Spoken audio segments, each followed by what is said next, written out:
taking off so much time to be able to deliver the product, because it's something I want to do for the rest of my life, not just while I have albums out.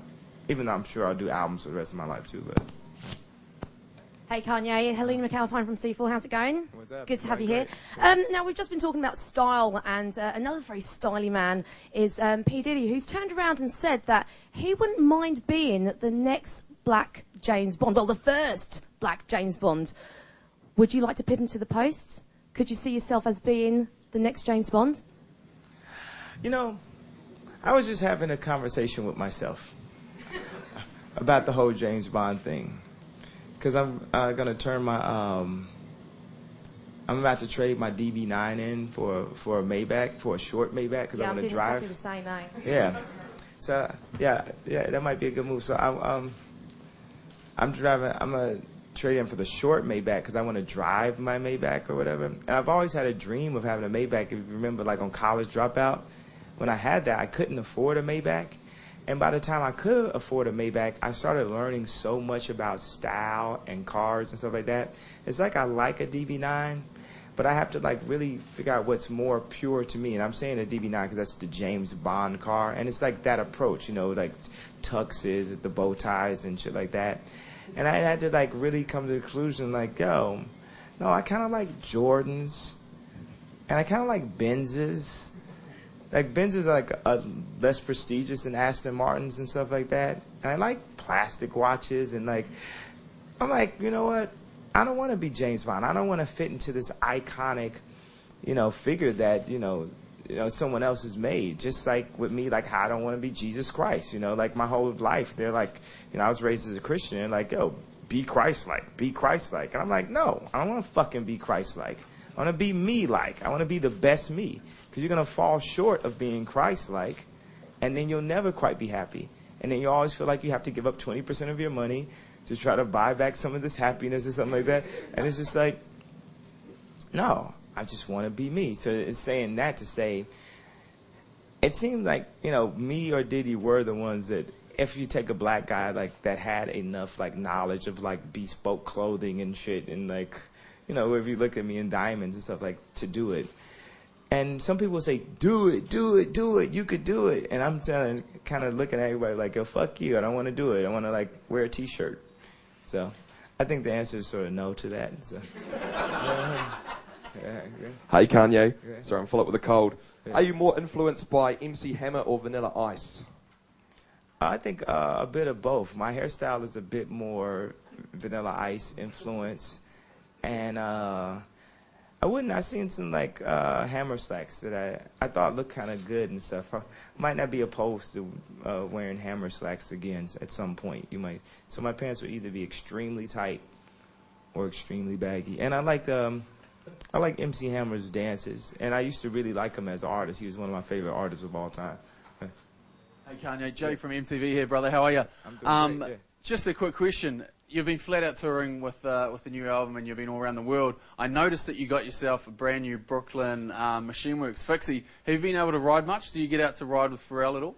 Nah, well, we rode a couple times like on tour and stuff like that. But this when I go back to LA, I can ride a little bit. In New York, I got a few. But it's very difficult for me. I'm not very good at all and stuff, and I feel very much like my life is at risk when I ride, because I'm still getting breaking down. So I guess I'm a complete poser or something like that. Like people who can't like really skate and stuff, but it's a very exhilarating like experience though, because you're so at one. You would hope that all your businesses could run just like a fixed gear, where you pedal and it moves. But it really runs more like a 10-speed, like where the gear is not in place, and you're doing all this pedaling, and you're just kind of like staying in one place and shit. But that's what feels so good about it. It feels like you have power over your destiny when you ride it. It's like a really, I get all metaphorical about everything I do and stuff. Okay. Hey, Mr. West, Johnny from Disruptive TV, hip-hop show. Hey. Just a question about the new album. Like, your music seems to have taken a different creative direction. Have you approached songwriting differently, rather than just writing raps to beats? Like, yeah, well, I always had this melody in me, but I think that you know, just like how this album doesn't have a lot of like labels on it and things to stand or samples, things to stand next to it to say, hey, I'm cool because I'm down with Daft Punk, or I'm cool because I'm down with this Michael Jackson sample, or I'm cool because I named all of these different labels. One of the coolest things that you could do is to rap. Rap is like an instant cool. Like, I'll bust a rap for you right now. You'll be like, wow, that guy's cool. Listen to his rap. But but to be able to say, okay, let me write outright songs and melodies, is just a greater challenge, because you're not standing on all of these things that make you cool and stuff. It's like really like a naked approach. It's really like approaching a girl in a club with absolutely no jewelry, not any accolades, no one knows. Just approaching with a white T-shirt on and some like beat up canvas shoes or something like that, and just be like, hey, what you up to? You know, that's what this album is like. So it's like, maybe with this album, maybe I'll leave the club with a few less girls, but at the end of the day, I think it was way more authentic. And I think the songwriting, to have melody in it, makes it more powerful at the end of the day. Like right now, it might be like some tension to it not being so rapped out, but I've traveled the world and like I've sat there and rapped Gold Digger and people would just look at me like I was crazy. Like Diamonds is like, all these great lyrics on it. There'll be people in the audience like, I don't know what the fuck you're talking about.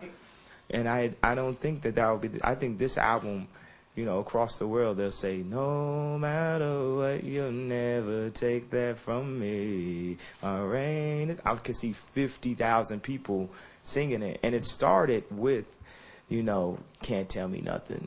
Like, I pictured like some Led Zeppelin real festival, la, la, la, wait till I get, and I was like, I need to make the entire album be this. The entire album be a sing-along. This isn't an album that lacks raps. It's just too many hooks on this album, but there's kind of like no room for the raps. Hi Kanye, Leilani from Radio New Zealand. Does getting criticised for singing now feel just like when you first started out and you got criticised for rapping? Yeah, people used to tell me don't rap, so I'll read stuff, they'll say don't sing. And it's like, you know, thank you for the suggestions or whatever, but I think I'm just going to go with what I want to do. Like, and, you know, I used to rap through the wire, right? And I would run out of breath on stage. I couldn't rap it all the way through. Now I could rap it like jumping rope, you know, all the way. You see it, like I'll be on stage for like an hour and a half, 2 hours, and rap everything with no hype man. So that's where I'm at with singing now. It's like, you know, I barely got Love Like Down out because it was only 2 weeks old when I did it at the MTV Awards. And I was like completely nervous and everything. And now when I do Love Like Down, if my voice is warmed up, it like sounds really good. And we do it for like 15 minutes. So it's a process of like me actually getting better in front of people. Like it's just in front of 20,000 people. Like he's practicing in front of us. And, but I say 2-3 years from now, it'll be to the point where, for one thing, I'll write songs that aren't as hard to sing from me, you know, that are like Amazing is like easy to sing. And then Heartless is like way hard to sing because that shit is like crazy high. And I'll like go in the studio next time and everything will be more like Street Lights, Amazing, tell everybody that you know, like, it's like, okay, this is like all in my range right here. And 3 years from now,